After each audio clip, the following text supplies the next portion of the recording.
walking on the stage, if you look at people presenting, they are making use of the space that they have. So they are walking, they're interacting, they're using their hands, they're communicating. If you go to a presentation, someone starts off with, oh, let me tell you about this one time when I traveled to Australia. You're like, oh, wow, I'm excited. Practice makes perfect. And if you are continuing with this practice, then you are growing and you are developing yourself and you're also learning new ways to do things. A może to jest tak, że każdy z nas ma swój własny język angielski. Nie w znaczeniu gramatyki, ale wymowy, zachowania, ekspresji albo braku ekspresji. O tym właśnie rozmawiamy z Sarą, moją tutorką, lektorką. Pracuje na co dzień w szkole językowej Berlitz. Angielski jest jej ojczystym językiem i rozmawiamy sobie właśnie o jej ekspresji, o tym, czego nam brakuje, kiedy wychodzimy na scenę, jak znaleźć ten swój własny English voice. Zapraszamy.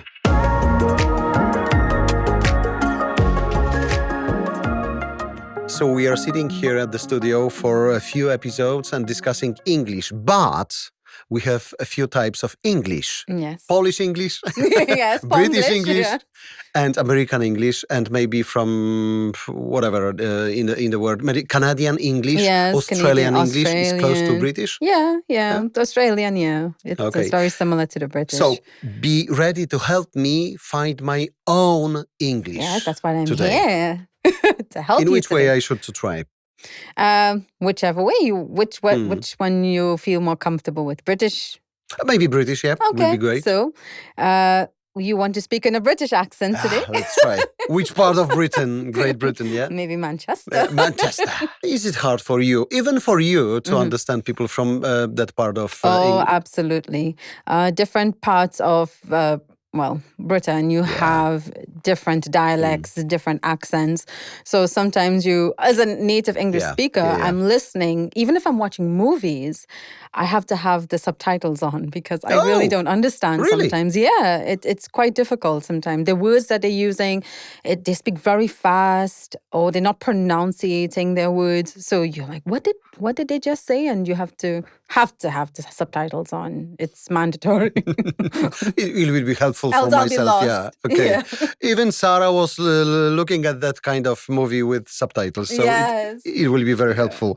But when we are thinking about English, using English here in Poland, even on that level, when the managers, CEOs, CTOs are going to the stage, sometimes it's not natural. Sometimes it's over-prepared.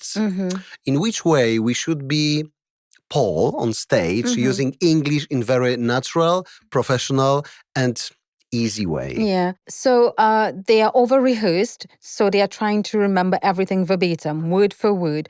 So there is no expression. They are not expressing themselves using gestures or anything. And this is an issue. So one thing I can advise is when you have a presentation, practice everything, the verbal and the non-verbal part, and just be relaxed. Because of English? Yeah. Because when we are thinking about, okay, I will go to the stage and I will be speaking Polish, yes. it's sometimes the same person, but different person, yeah? Yes. With English, we have to take to the stage everything. Yes. You have to take everything with you and just take a deep breath. Some people are more comfortable, presenting in their own language, in their native language. So when they have to do it in English, it can be very overwhelming for them. And they are very nervous on top of that. So we are too much in this. Yeah. So the thing that they can do, what they can do is just practice. Practice before. So present it to your family or in front of a mirror. Use your hands, look at your audience or pretend there's an audience. So look at your facial expressions and take your time. Don't try to rush anything when you're speaking. Especially when I am looking at the public speakers from all over the world using English in general, and the professionals from US or Great Britain, playing with the poses is great. Yes. But here in Poland, we are just run through the stage. Just start and finish within 10 minutes, 15 minutes. Playing with poses and gesture. Yes, a lot and also of that walking. kind of stuff. Walking on the stage. If you look at when there are people presenting, they are making use of the space that they have. So they are walking, they're interacting, they're using their hands, they're communicating whatever message or information that they have to the audience. So, presenting in English for a non-native speaker might be quite challenging, but like I said, practice. You need to practice. And with that comes confidence. Yeah. When you practice as much as you can, you build that confidence. So you can see that your gesture wasn't too much. Yeah. Because sometimes when I am asking leaders, okay, please play with your hands. Maybe just stop and keep smiling when you are saying that it was a great year. Thanks for that. So, okay, but it was a great year. Thanks for that. Just very a blank expression. The same, but not the same. Yeah. And you can tell in both situations. When, like you just said, if someone is saying, "Oh, it was a great year," you're like, "Oh, I guess it wasn't really a great year." But you say, "Oh, it was a great year." Yeah, but sometimes I think that when they hear the me asking that, please play with this. So say it louder, say it stronger. With passion. Will be not natural. It's not mine. Yeah, but when you are using English through the English language, it should be different. Yeah, and with English, you're more expressive. Yeah, you should be able to express what you are saying, create some kind of a vision or create a scenario or create, for the person who's listening to you, create some sort of mental picture of what they're talking about. So by using your hands again, expressing yourself is really important and very effective. So it's typical for people from US or Great Britain too? Yeah, I think they are very expressive when they're presenting. I think they use their hands quite a lot. But, sometimes you see people with their hands in their pockets, but they're still walking the stage. They're still, having that eye contact with people. Yeah, but sometimes one hand in the pocket for a second, it's great. Yeah, but it's like a pose, not for the whole long story. So I am thinking about the authenticity on the stage because, you are a Pole and you are using English. So how to be both? How to be both, yeah. It can be complicated for someone who is very shy, So for them to present something in an English way, it's quite difficult or challenging for them. So what they can do, like I said, they can try to look at different words, try to practice it, look at some other videos and try to not just mimic that behavior, but try to say, I like the way that this person is using their hands, or I like the way that this person is, walking the stage. I'm going to try to do this, and try to build on that. Just walk in a very, not easy way, but in a very smooth way. Because sometimes they are just walk because they are like walking, not because that is some kind of goal ahead. Yes, don't try to walk too fast, obviously. But, just take your time and walk and talk to your audience. Sometimes when I'm looking at Polish guys standing on stage and speaking in English, they try to be Englishmen, but, it's, as you said, over-prepared and over-directed. Now I will be looking here and I will say this. Then I will looking here and say this, and it's too much. Yeah, it's not natural. Yeah.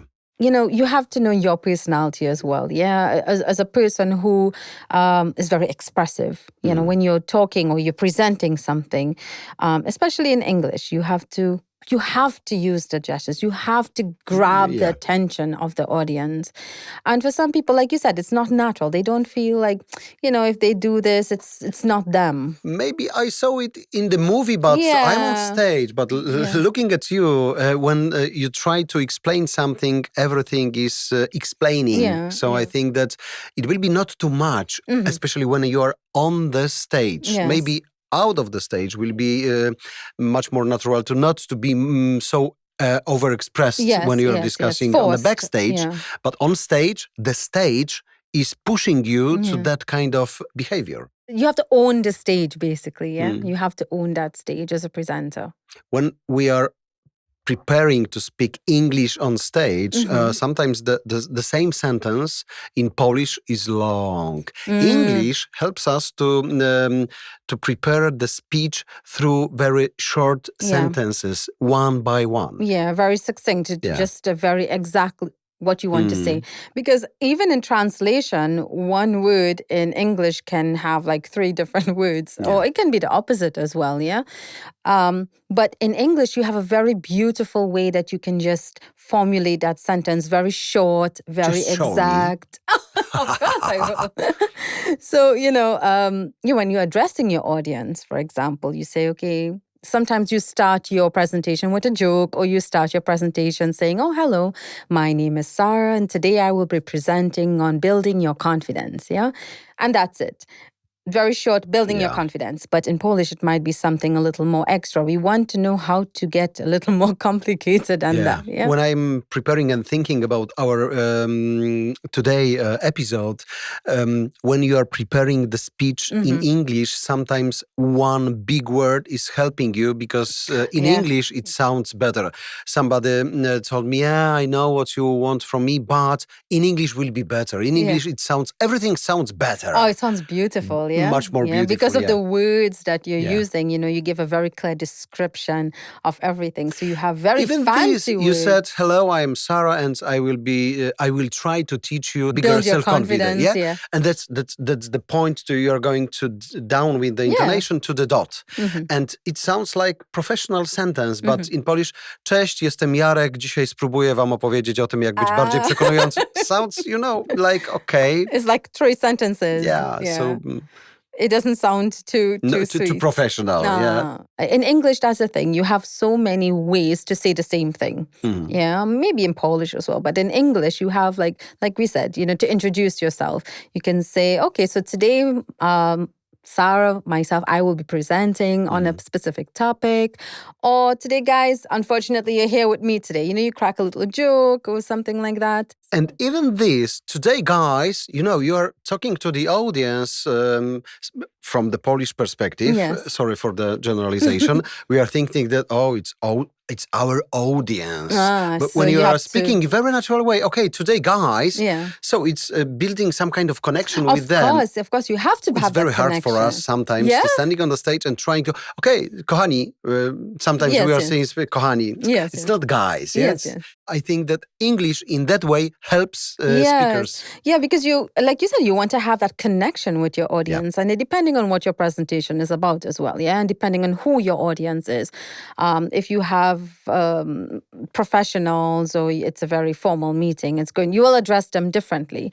But generally speaking, you want your audience to also be engaged in what you have to say. So, hi folks, hi guys, so welcome. Today we are going to discuss, and you talk about a topic. So you get them, you kind of pull them into your presentation, to what you have to talk. Yeah, exactly. Maybe it's the main point of our conversation today, because when we are going to the stage, we try to communicate. Yes. But when Englishman is going to the stage, he or she is going with the story. Yeah. When you are going with the story, storytelling means I will tell you something. I will tell you something interesting. Yeah. I will tell you something important for you.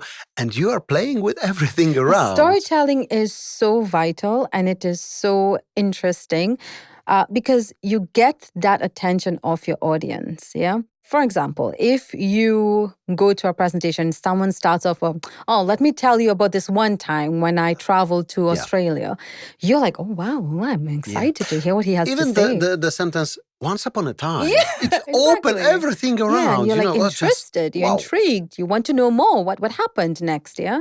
So, storytelling, it's like grabbing that attention of your audience, and they're like, oh, I wonder what he did in Australia. Did he get any kangaroos? What did he do? Yeah. And once you get that attention, then you have them for the rest of that presentation. Do they, English people has some kind of style of speaking? In office, different time, in private situation, different style, in offices, different style, in TV, different style. Yeah, when you're with your friends, you speak differently than when you're with someone that you're probably working with, like your boss, for instance, yeah? The words that you use when you're interacting with your colleagues or you're with business partners is quite different.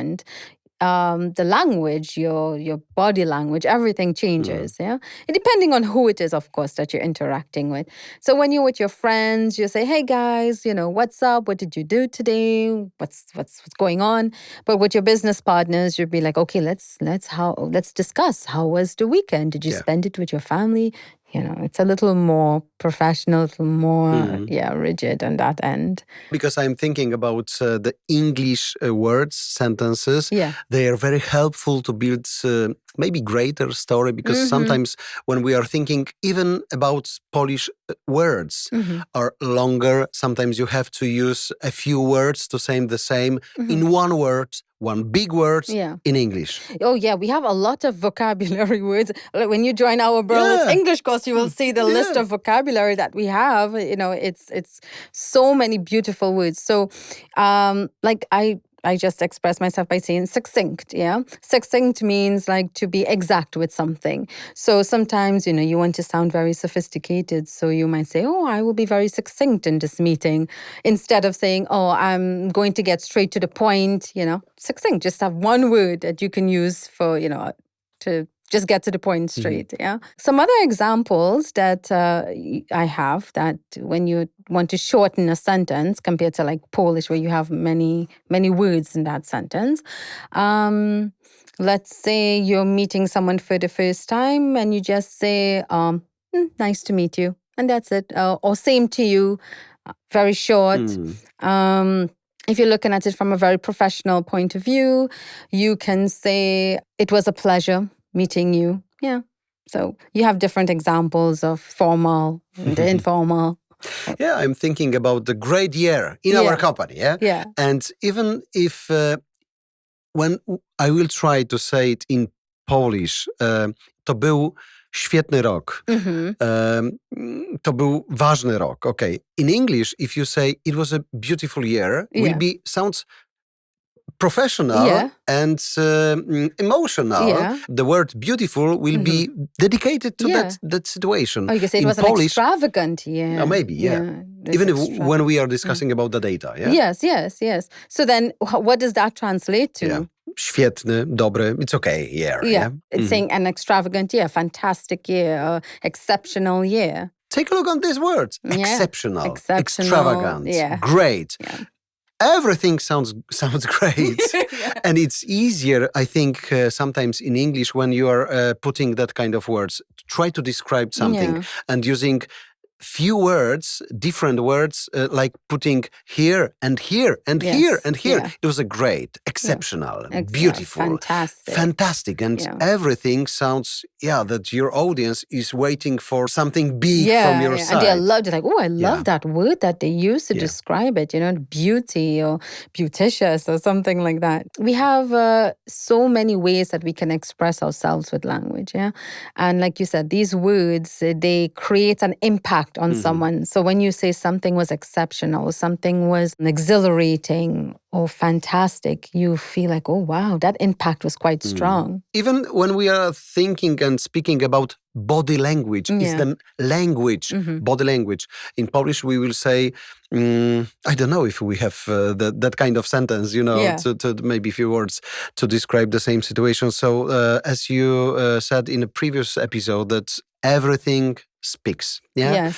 So eyes, mouth, gesture, posture, everything. The verbal and the non-verbal aspect of communication. Your eyes when you're looking at someone. Your expressions, everything, and your hands. Even when you're standing on the stage, just standing at attention, or all sending a message. And playing with the screen, for example. Playing with the screen. Inviting an audience member on the stage. Interacting with them, doing activities with them. Maybe it's I don't know if it is a problem, but maybe it's that kind of context. When we are going to the stage, especially when we are going to the stage with English in our mouth, we have to be like an actor in front of the audience. And we have to play some kind of role. And that the place needs that we will be much more stronger when we were describing something, explaining something. And maybe this is the maybe it's deeper in our society, in our mind, that for years we've been not doing this in that way. Now we have a space to try, and we'll be maybe within years we will be better in this because of practice, as you said. Practice makes perfect. Yeah, and if you are continuing with this practice, then you are growing and you are developing yourself, and you're also learning new ways to do things.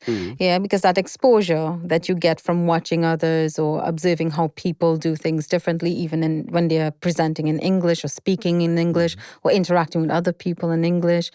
You learn all of these things. I was watching during that weekend one of the speech from the former soldier from U.S. Army. It was a general, and his speech was, like a soldier speech. Yeah. But it was huge. Yeah. Every kind of word was perfect, chosen. Yeah. Everything was very impactful. And I was waiting for that kind of, that type of speaking because of his story, because of the story behind his story, because the story behind his words and everything. When he was talking about why in Iraq he has to kill people, you can see the blood, you can see the pressure, everything was around the words. And he's talking from experience, So talking from experience, it's also creating an image in people's mind. I'm sure he created an image in people's mind, or left an impression, and they felt that. Whatever he was saying, people probably felt that as well within them. Like, oh, wow, this guy really experienced a lot. Very straight, that it's easier in English. Yeah, well, you said it. Do you know Spanish? A little. A little. Not, okay. Because I'm thinking how to compare using body, using hands. Oh, yeah, they're very expressive as well. Because I'm very close to Latin American countries. So they are very expressive with their hands as well. I think a lot of people... a lot of countries are quite expressive, they talk a lot with their hands. But Polish people, I think they might be changing a little. It's your observation, yeah? Yeah. I am living here for years and I see you Polish guys, you are playing it well. I see a little change happening. May not be drastic, but I see it because they are interacting with a lot of international people. So they are observing as well. And they're like, oh, I see how they are speaking. And they're really intrigued by it. So they start adopting that behavior as well. Maybe not at the end, but one of the topic is the intonation. When we are playing with English words and sentences, sometimes it's my observation. Maybe it's not correct, that we feel a little bit much more comfortable with playing in this way with a lot of words. Sometimes here, sometimes here, sometimes here. And I would say my story. Okay, let's go back and to draw me the context. And then, that is exactly what I wanted to say. Yeah. Even if I am trying to discuss with you in English now, it's easier for me to be much more open to play with my body than I maybe in Polish situation will be different. And that is what we want as native English speakers. When someone who's non-native speaking to us, we don't want them to worry too much about anything. Don't worry about your grammar. Don't worry about being perfect. Communication is key. Communicating verbally, non-verbally, that's important. That's what we appreciate. We don't want you, we're not observing your grammatical skills or anything. Go with the flow. Go with the flow, and that connection that you have with people is going to also result in you feeling very relaxed, depending who you're speaking with. You feel like, oh, I think I can be myself with this person. You're expressing, you're relaxed, you're not as tense, and your English just start flowing. So we are Polish guys, but because of we are going to the stage with English in our mouth, we should change our minds, Your mindset is very important. Your mindset, what you have in your mind before you go on that stage, it's going to say a lot. So as soon as you enter that stage in your mind, you tell yourself, you know what, I can do this. I will, conquer it. This English is going to be, I'm going to speak fluently, just relax and just do it. And as I said, the flow is sometimes at the end, the flow people will feel with us or listening to us is sometimes much more important for them than our words and grammar, everything around. For some people, the grammar is not as important. For some people, it is important. But don't worry, don't stress about these things because, again, communication is important. Once I'm able to understand you and I understand the context, that is important. You don't have to have a perfect vocabulary or be using all of these very complicated words to describe yourself or describe something. Just simple does it sometimes. Just speak. But the word extravagant? No, extravagant. Yeah. Extravagant. It's not that simple, but it's a beautiful yeah, word. but should we say about our conversation today that it was extravagant conversation? It was extravagant conversation. It was fantastic You conversation. played it well, yeah. So thank you very much for this. You're most welcome.